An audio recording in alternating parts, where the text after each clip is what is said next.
Mary had a little lamb.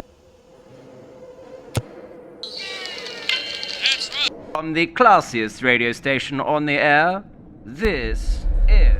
Welcome to the Black Rabbit's Curse, where every shadow hides a sinister verse. Hear the airs thick with and tales of terror twist in your head into the dark unknown, where fear takes root and chills the bone.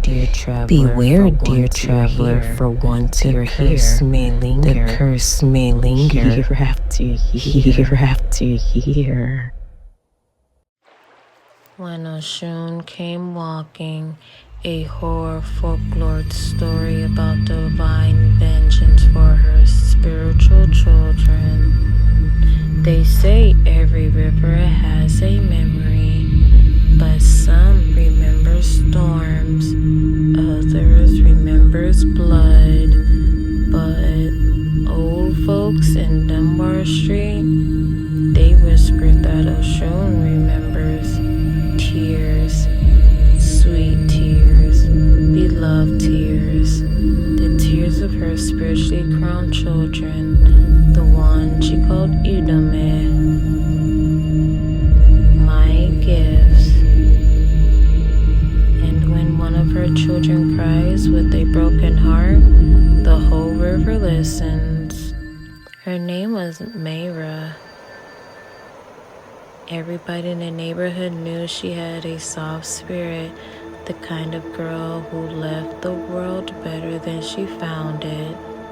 She kept her home clean, talked with patience, gave without expecting, and every Sunday before the church crowd woke up, she walked barefoot behind Dunbar Street to the river.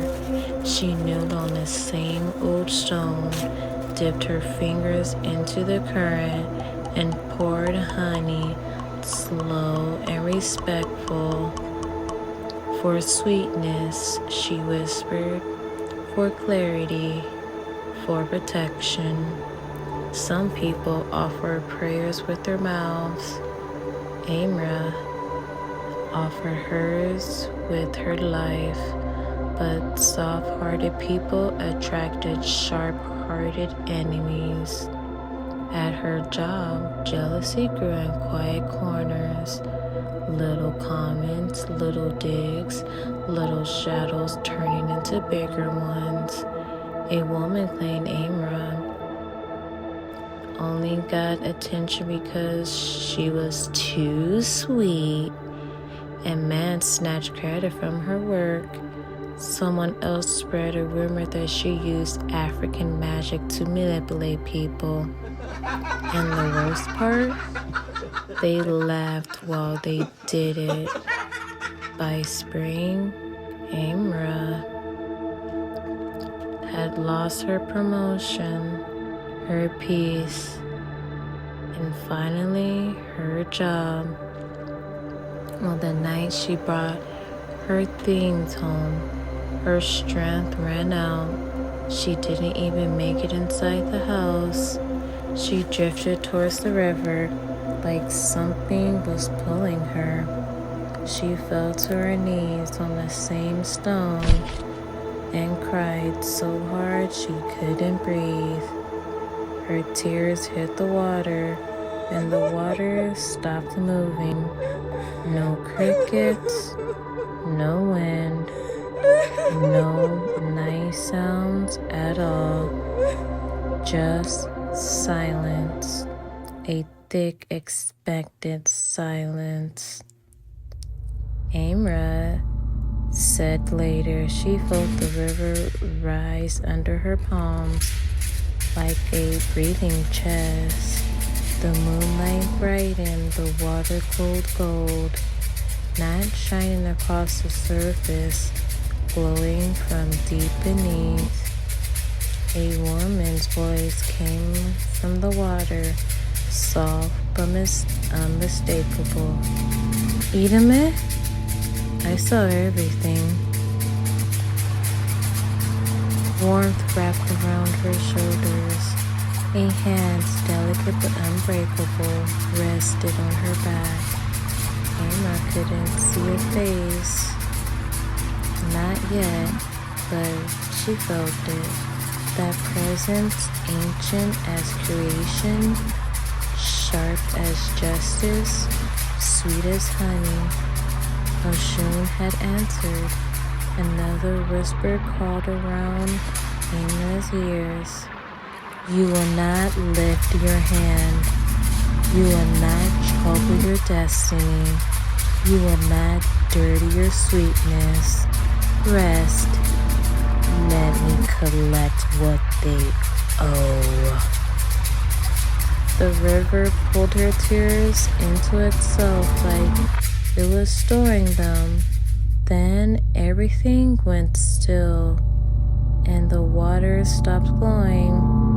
But something unseen had already left that river, walking silently towards the people who mocked her. The first to feel it was Marlowe at 2:13 a.m. He woke to the sound of dripping. He thought it was a leak, something simple. But when he turned on his bedroom light, his walls were covered in honey. Thick, slow golden honey sliding from the ceiling to the carpet. He touched it and it stuck to his fingers like glue. He tried to shake it off. It clung harder. Then he had heard footsteps in the hallway. Not heavy, not masculine, barefoot, slow, deliberate, wet. A woman humming gently. He called out. Hello? No answer. But when he looked at the blank TV screen, his reflection wasn't his own. It was a woman with skin shiny like river water and eyes glowing golden. She smiled, a soft, sweet smile with no mercy inside. You mocked sweetness, she whispered, her voice echoing in his gold. Now drown in it. The honey rose around his legs, his wrist, his chest.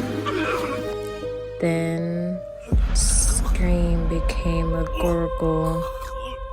By dawn, his entire house smelled like sugar and flowers. They found him trapped in a hardened shell of amber, like a fossilized beetle, but the honey inside was still warm. The second one was Lena, the ringleader. She woke in the middle of the night to running water, but wasn't coming from her bathroom. It was coming from beneath her bed. When she stepped onto the floor, the boards dissolved into a rushing river. Cold hands broke the surface. Dozens of women's hands, slender, elegant, but impossibly strong. They grabbed her, not to drown her, to wash her. They scrubbed her arms until her skin burned. They scrubbed her face until it stung. They scrubbed her tongue until she gagged. And every time she cried out, the hands only held tighter. Over the roar, a whisper rose. Ora bumbe humbele. Every bitter word you spoke returns to you. When the river released her, she crawled into the street barefoot. Her tongue was split down the center like a river forked in two. She never spoke again. The last one, Derek, the mastermind, the whisper, the one who hid his cruelty under politeness. He heard about Marlo, he heard about Lena, and he ran. But you can't outrun water, especially not scarce water. Wherever he went, the kitchen faucet turned itself on. The shower ran gold. His car windows fogged with tiny swirl patterns like river currents. Every reflective surface, mirrors, windows, silverware, showed a woman behind him. A woman dressed in yellow, barefoot, smiling softly, but without kindness. At midnight on the third day, he got into his car and sped towards the state on the old bridge south of town.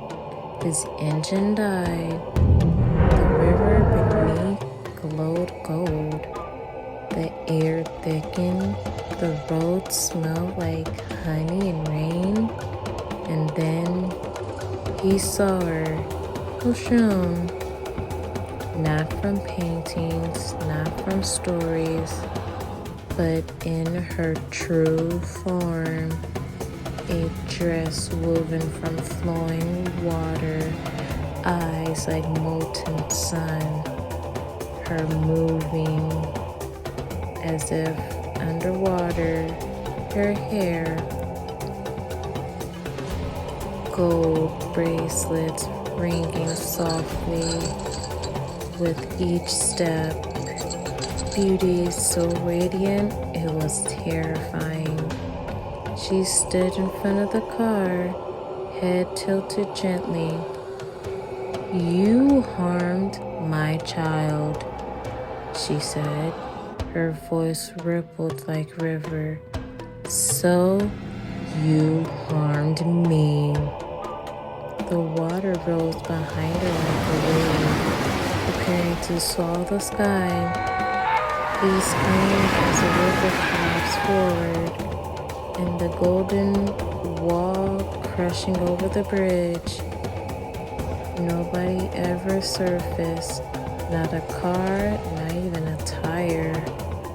The river kept what it took.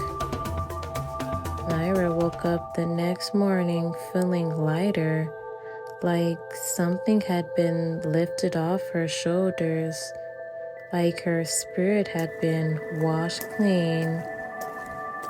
She walked to the river one last time, honey jar in hand. Before she poured it, the water stirred. A golden fish rose to the surface, circling her in a perfect loop. A blessing, a seal, a sign.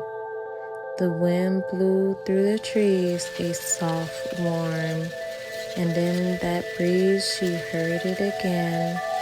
"Sweet one, no one harms what is mine." The river shimmered once more, then the gold disappeared. But the old folks say if you go to Dunbar Street River at sunrise and you look closely, you'll see honey flowing on the surface.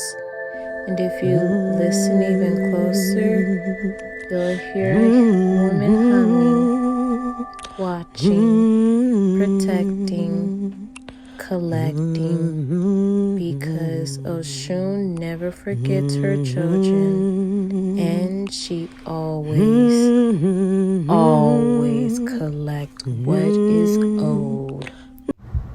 sit here, heart still racing, eyes wide open. Remember, the terror doesn't end when the video does. You may try to forget, but the shadows have a way of following. The whispers grow louder each night, don't they? So go ahead, close your eyes, if you dare. But know this, you're not alone. Not anymore.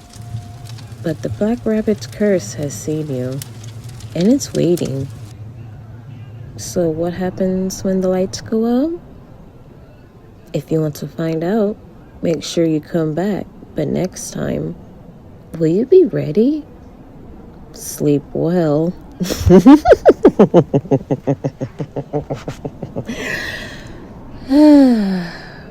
Or don't.